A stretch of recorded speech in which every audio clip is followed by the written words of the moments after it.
Moto was a molecular gastronomy restaurant in the Fulton River district of Chicago, Illinois, known for creating high-tech dishes which incorporate elements such as carbonated fruit, edible paper, lasers, and liquid nitrogen for freezing food. Moto was run by executive chef Homaro Cantu until his death in 2015.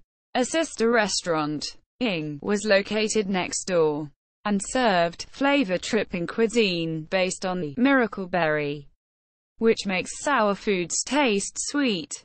History. In 2003, restaurateur Joseph DeVito, who had previously opened a burger joint and a classical Italian eatery, was looking to open a new restaurant. He wanted it to be a bit out of the ordinary and was considering Asian fusion. Chef Homaro Cantu, then sous chef at Charlie Trotter's, applied for the job, pitching something really different. "This guy comes in with these little glasses. He looks like an accountant," DeVito recalled, and started talking about levitating food. "I walked away saying, wow, that's a lot to take in." Cantu persuaded DeVito to let him cook a meal for DeVito and his wife. The 7-course meal, which featured an exploding ravioli and a small tabletop box that cooked fish before the guests' eyes, won DeVito over. The name Moto, meaning idea, taste, or desire in Japanese, was chosen for the new venture. Nestled among warehouses in Chicago's meatpacking district, Moto opened in January 2004. Initially, guests were confused. People would come in looking for sushi and leave when offered a degustation menu instead. DeVito recalled, "Enough people braved the menu, however, and soon the restaurant was discovered by foodies." Cantu soon earned a reputation for shocking guests. For example, one feature was synthetic wine squirted into the glass with a medical syringe. An industrial-sized tank of liquid nitrogen was kept outside the restaurant to make hot food cold and give fishes odd shapes. In the kitchen, Cantu employed unusual devices such as a centrifuge, a handheld iron particle gun, and a Class 4 laser, among other science gadgets. Moto's menu showed off Cantu's zany ideas, describing dishes as surf and turf with MC Escher and after Christmas ale on Christmas trees. At weekly brainstorming sessions, Moto chefs were encouraged to come up with new takes on ordinary food by discussing how they could change foods they ate that week. Prototypes were created, and failure was encouraged. Within 2 years, Moto's crazy dishes had attracted the attention of the New York Times and Gourmet magazine, and Cantu had been asked to cook for Nobel Prize winners and molecular gastronomy pioneer Ferrin Adria. Burger King sent a group of executives to Moto to explore Cantu's edible paper invention and other ideas. Initially, food critics were not impressed, saying Moto sacrificed deliciousness in favor of cleverness. Other chefs were split, variously describing Cantu as a faddish flavor of the month or a creative genius. Over time, guests and critics began to notice the quality of the food in addition to the odd presentation.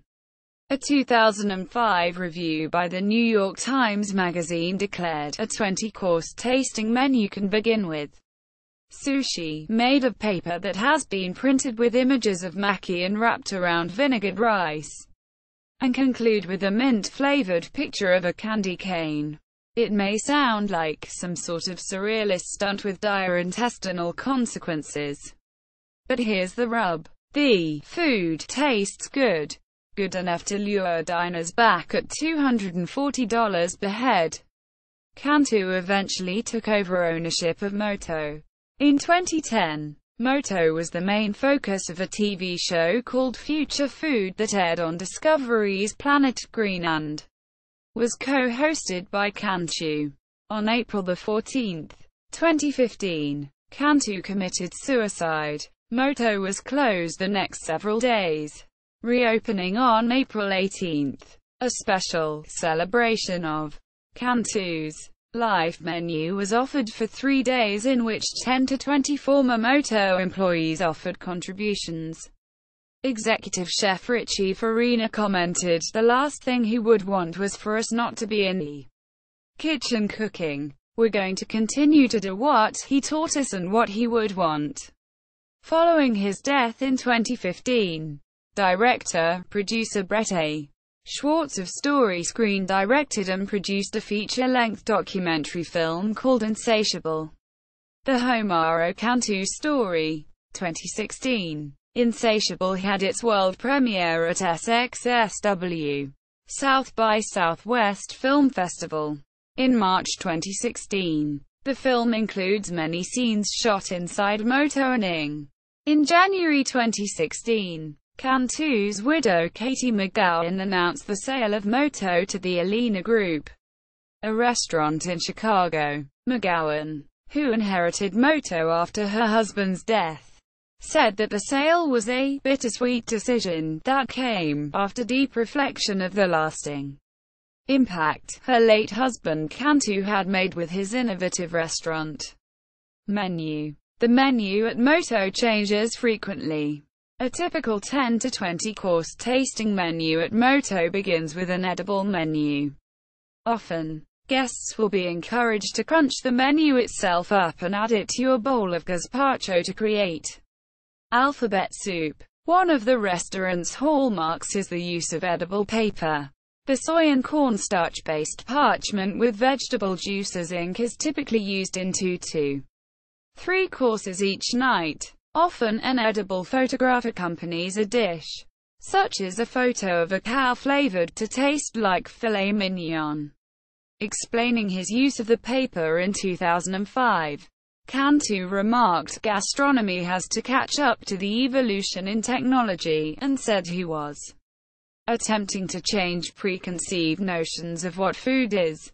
Moto customers are sick and tired of steak and eggs, he said. They're tired of just going to a restaurant, having food placed on the table, having it cleared, and there's no more mental input into it other than the basic needs of a caveman. Just eat and nourish. There's so much more we can do."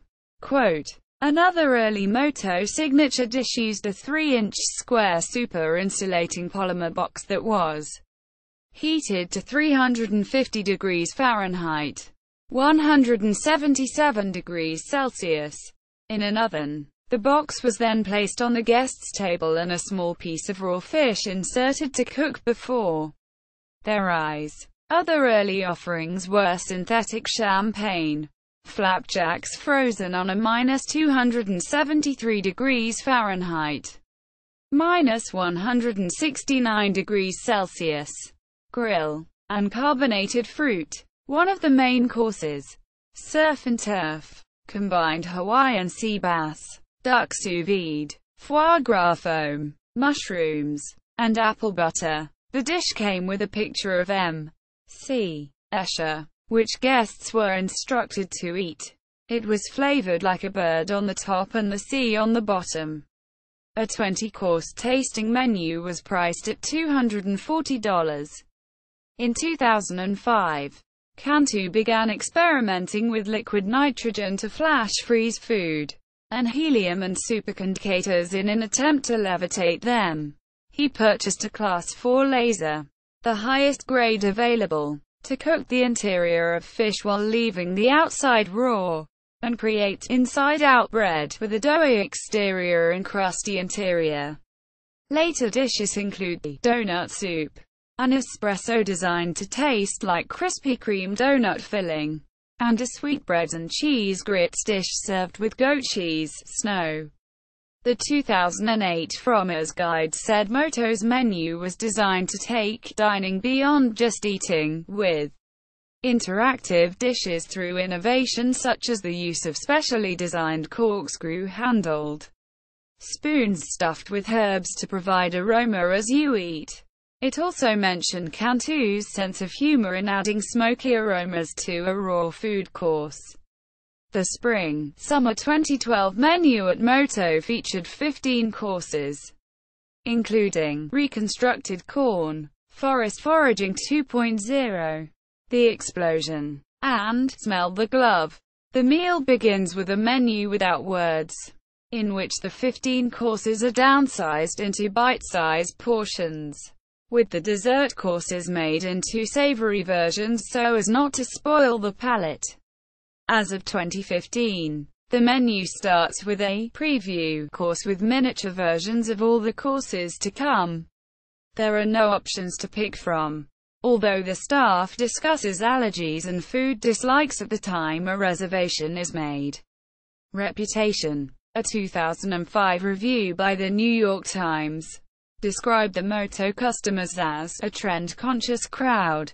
Frommers gave Moto 3 stars, saying it offered Chicago's most jaw-droppingly original dishes. In 2012, Moto earned a Michelin star, which it retains as of 2015. In its most recent review, Michelin remarked, "The look of the dishes is quite something else. There's no doubt the kitchen has all the techniques down pat, from pickling to dehydrating. However, the best dishes are often the simplest, as sometimes there are too many flavors battling for supremacy." Quote, Forbes ranked Moto number 44 on its 2012 list of the 100 best U.S. restaurants. Author Patricia Schultz listed Moto as one of the 1,000 places to see before you die in her best-selling travel book. Moto restaurant website.